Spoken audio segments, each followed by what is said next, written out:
In 1983, Warren Buffett articulated a fundamental principle regarding corporate value. He observed that businesses are logically worth far more than their net tangible assets when they can be expected to produce earnings considerably in excess of market rates of return. The capitalized value of this excess return, essentially the financial worth of a company's unseen advantages, is what he defined as economic goodwill.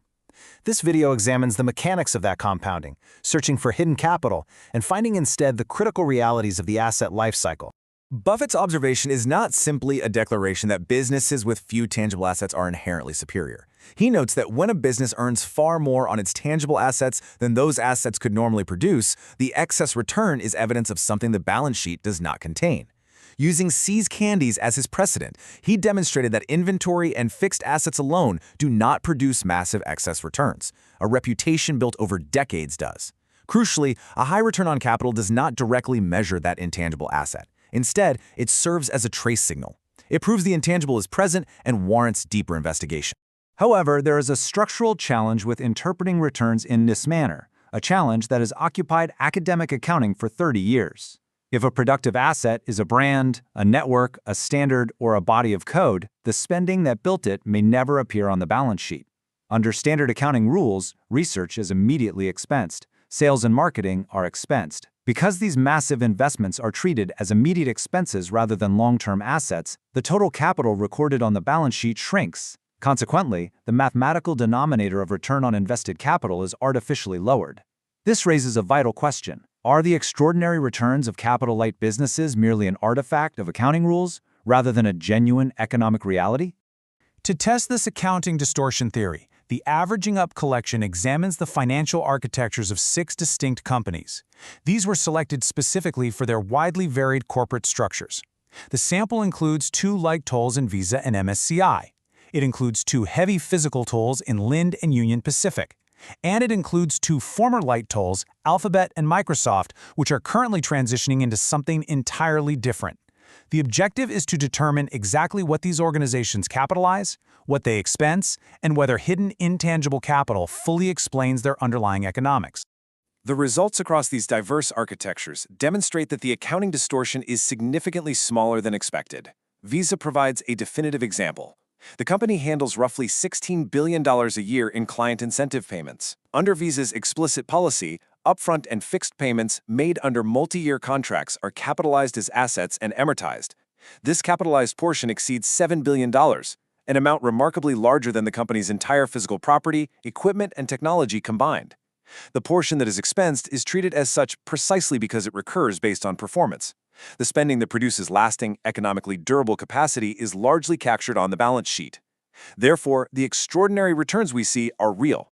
Because the accounting distortion is not large enough to explain away the economics we observe, our analytical focus must pivot. If the primary driver is not that we simply cannot see the capital, then the core issue lies in identifying the true nature of the capital being deployed. It requires moving past accounting adjustments and looking directly at the physical reality of the assets a company purchases, and more importantly, examining exactly how long those assets survive. Setting the 6 companies side by side reveals a dynamic that no accounting adjustment could possibly capture. When reviewing capital expenditure as a percentage of revenue or operating cash flow, certain patterns of scale emerge. But the true finding does not lie in those intensity ratios. Instead, the critical variable that defines the underlying architecture of the business is the ultimate useful life of the asset being purchased. A striking reality emerges from the capital expenditure data.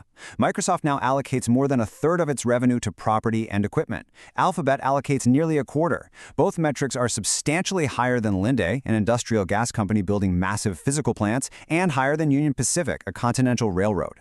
The 2 technology businesses historically cited as the defining archetypes of the asset-light model have aggressively transformed into the most highly capital-intensive companies in this sample. This data highlights the foundational truth of capital architecture. A dollar of capital expenditure is not one uniform thing.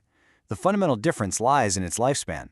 A dollar deployed by Union Pacific buys a rail corridor that was laid in 1862 and continues to carry heavy freight today. It is effectively bought once.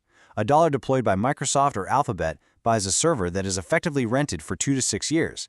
After that brief fleeting period, the physical asset turns to dust and the dollar must be spent all over again. Because short-lived assets decay rapidly, the mandatory obligation to replace them scales identically with the growth of the base itself. Microsoft's property and equipment base expanded from $205 billion to $313 billion in a single year. Whatever fraction of that massive expansion consists of short-lived servers will dictate an equally massive, inescapable maintenance expenditure before this decade concludes. The aggressive growth capital expenditure of the present is actively creating the inescapable maintenance capital expenditure of the future. This rapid asset decay renders historical averages inherently dangerous when evaluating these specific companies. Microsoft's reported historical return on capital describes an old software business that operated with almost no physical base. That historical business is being replaced, in real time, by a new entity requiring hundreds of billions of dollars in heavy physical plant.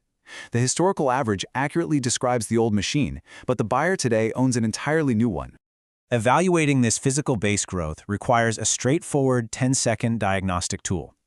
Dividing capital expenditure by depreciation utilizing figures directly from the cash flow statement. When the ratio sits near 1, the physical base is barely growing, raising the question of whether the spending is merely treading water to replace old assets. When the ratio runs at 3 times depreciation or higher, the physical base is expanding rapidly, forcing the analyst to ask a vital question: how long will these newly added assets actually last? It is essential to understand that this ratio cannot provide a final verdict on its own. It cannot inherently determine if a business is compounding its advantage or simply standing still at great expense. Instead, the ratio serves as a precise compass. It points directly toward the estimated useful life disclosures hidden deep within the financial footnotes, moving the analysis away from raw expenditure and toward strict asset longevity. A deeper reading of asset integration presents a highly significant hypothesis observed in Union Pacific. In a recent year, rail volume and revenue grew by only 1%, yet earnings per share grew by 8% and railcar velocity increased significantly. The company deployed $3.8 billion in capital, explicitly classified mostly as replacement rather than capacity expansion. The hypothesis here is that this new capital, such as advanced planning systems, did not simply extend the base. Instead, it acted as a multiplier on the return of the existing 1862 base, driving higher earnings on flat volume. This analysis leads to a core philosophy regarding corporate structures. Gross investment does not equal net productive capacity. A business earning massive returns on light, tangible capital requires an unseen intangible, which may never need to be priced to understand its compounding effect. Conversely, a business requiring massive tangible capital must be judged strictly by how often that capital must be rebuilt to maintain its earning power. Capacity is simply what remains after the capital it bought has lived, aged, and required replacement. Ultimately, the true analytical question is not how much a business invests in total. The amount of capital a business can absorb at an attractive return is a net figure, and the netting happens over the life of the asset. The defining metric for any capital-intensive framework is determining exactly how much capital must be spent again and repeatedly merely to preserve the economic capacity and earning power that the business has already achieved. This content is educational and reflects a personal analytical framework. It does not constitute investment advice. The Averaging Up collection can be found at averagingup.com.